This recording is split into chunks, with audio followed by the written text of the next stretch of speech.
రాష్ట్రమే కాకుండా ఇతర రాష్ట్రాల్లో ఉన్నటువంటి అందరినీ కూడా ఈ ఎగ్జిబిషన్ లో పార్టిసిపేట్ చేసేటట్టుగా చూసి అన్ని రకాల వస్తువులు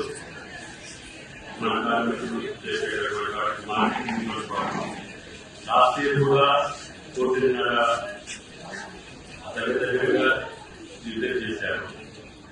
ఈ యొక్క వృత్తిని ఈ యొక్క కళని ప్రోత్సహించడం కోసం రాష్ట్ర ప్రభుత్వ పక్షాన చేనేత శాఖ సంబంధించి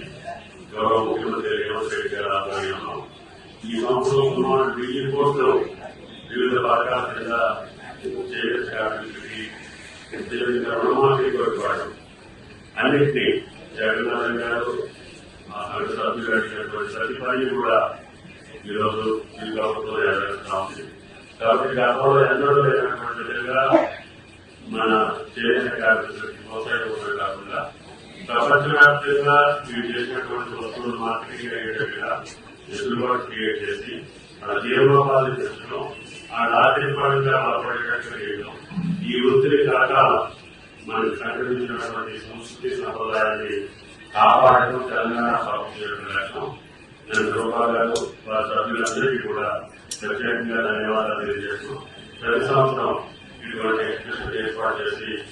కష్టపడేటటువంటి వారికి ఆనందాన్ని అదేవిధంగా ఆర్థికపరమైనటువంటి లాభాన్ని చేకూర్చేటటువంటి ఈ ప్రక్రియను అభినందిస్తూ థ్యాంక్స్ అందరికీ నమస్కారం.